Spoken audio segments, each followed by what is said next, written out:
Compact system cameras have become really popular. They're small, compact and lightweight, yet lose nothing on image quality. The LEE Seven5 filter system has been designed specifically for these cameras. It's lightweight, easy to use and has all the benefits of the LEE 100mm system but in a smaller size.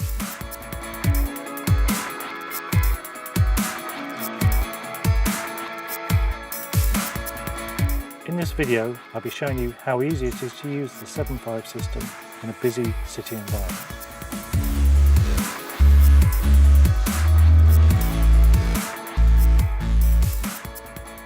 Here we are in the heart of the City of London. We're shooting handheld, without tripods, and trying to keep the freedom to capture the hustle and bustle of the city. We're using a small camera, the Olympus R&D, perfect for this environment, much easier to use than a bigger digital SLR. The perfect accessory for this type of camera is the LEE 7.5 system. We have a smaller adapter rings available for each of the different lenses we use, so different millimeter size. This one's a 46mm and screws on nicely onto the front of the lens. We then add on the clip-on holder, which just snaps perfectly into place.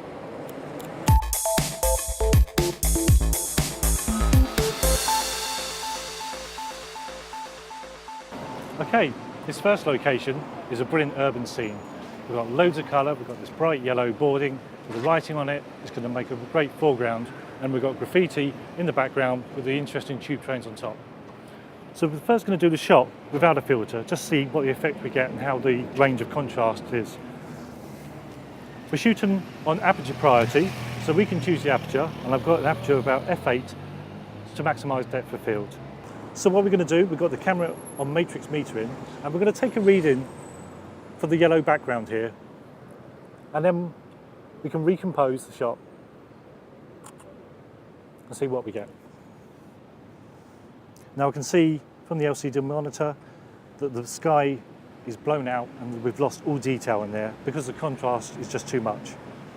I can see also that from experience that's going to be about a 2-stop ND grad that we need to add there to balance the two together. So we'll slide the 2-stop into the first holder and we'll put the camera up to our eye and we can adjust that. Now I'm going for a slightly jolty angle, so I'll twist the holder and then place the grad so it covers the sky and I can see through the viewfinder the exact place where to put it. And I can now take a meter reading again, recompose, take the shot. Looking at the result. Yep, look at that shot now. It's much improved. The sky's not blown out anymore. We've got detail in the clouds, and both the sky and the yellow boardings are nicely balanced for a good shot. We're happy with that.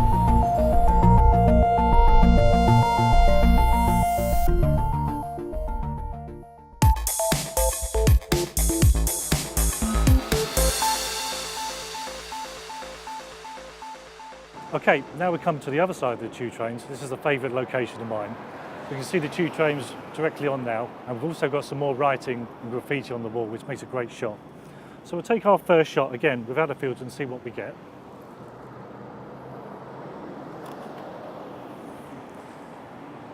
Again, it's a nice shot, but the sky is totally blown out. It's far too bright, and we need another filter to help balance it out with the wall in the foreground.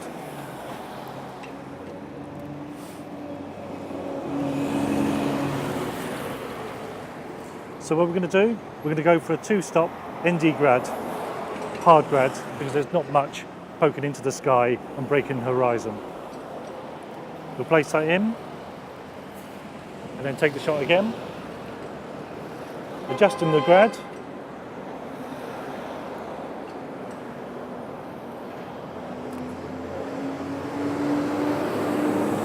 that's looking much better now. The sky's now balanced with the foreground and we haven't lost the detail in the clouds, and it's making a really nice shot. However, we can go one step further. I only want to capture some movement in this shot.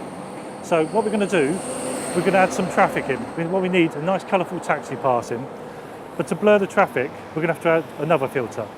So we'll move the ND grad to the outer slot. A 3-stop ND standard. We'll place that in the first slot, and what this will enable us to do is to bring the shutter speed down. Our initial shutter speed was 1/250th of a second. We want to reduce that so that we can blur the traffic. So the ND standard will allow us to bring the shutter speed down to hopefully around a 30th of a second. So with that in place and the grad still in place, we'll recompose a shot, but we'll get down lower so we can bring the road into shot and add some movement to the traffic.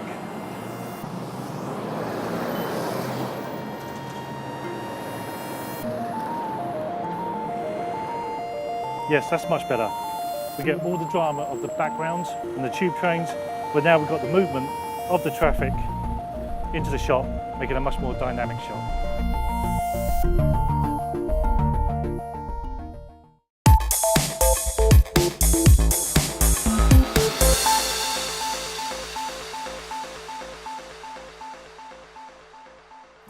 Okay, here we are at our next location, and we're photographing this famous street art.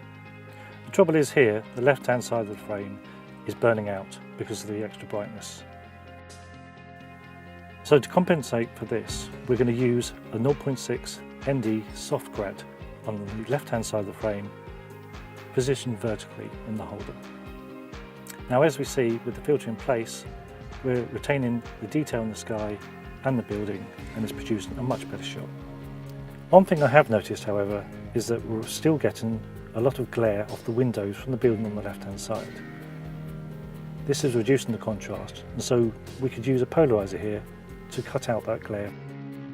The beauty of the 7.5 system is the way the polarizer clips so easily onto the front of the holder. As we can see, with the polarizer in place, it's cutting out all the glare from the windows, as well as increasing saturation in the scene.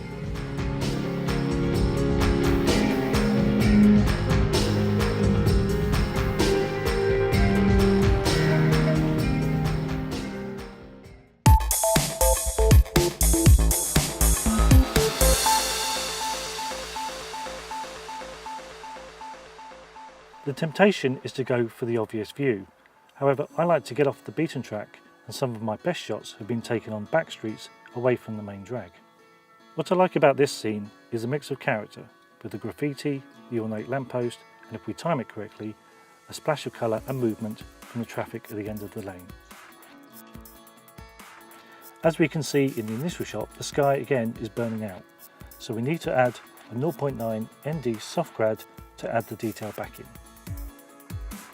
So that's successfully balanced the sky.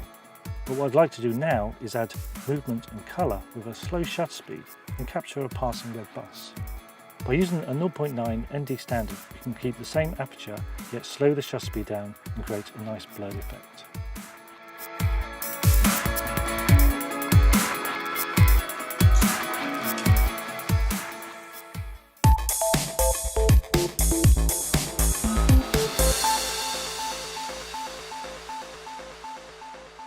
We're now going for a different technique. We're going from hand holding and we're going to put the camera on the tripod. This is because we're going to go for a long exposure shot. We've got some great modern buildings up here on the edge of the city, and with the clouds moving across in the sky, it's going to have the drama, the movement on the long exposure contrasted with the modern buildings. So we've set the camera up on the tripod, nice and steady. Just a few adjustments for the camera. We need to set it on full manual exposure so that we can take full control of that. We're also setting the autofocus to manual as well. With that set up, we'll add a grad so we can balance that brighter sky with the detail in the buildings, because we want to keep that. So we'll slot in a 0.9 ND grad. We'll put that in the outer slot, carefully slide that in. And we can check on the screen the alignment of that, so it's perfectly placed. Once we've done that, we can then add the 10-stop big stopper. Slide that into the first slot. It's important to do that to make sure the gasket seals all light leaks coming in on the filter holder. We can see from our initial test shot the exposure was 1/30th of a second at f9. If we look at the reference card, 1/30 of a second translates to 30 seconds with a big stopper in place. With the camera on manual and in bulb mode, we can now take the shot using a cable release so we don't knock the camera at all, and hold the shutter open for that 30 seconds to make the exposure.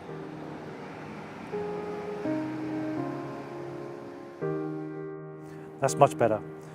We've got loads of movement in the cloud that's drifting across above in the sky, and that contrasts nicely with the modern shape of the buildings.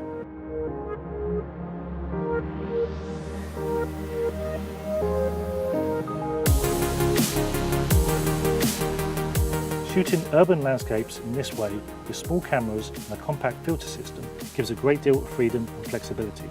So don't be afraid to get out there and give it a go yourself.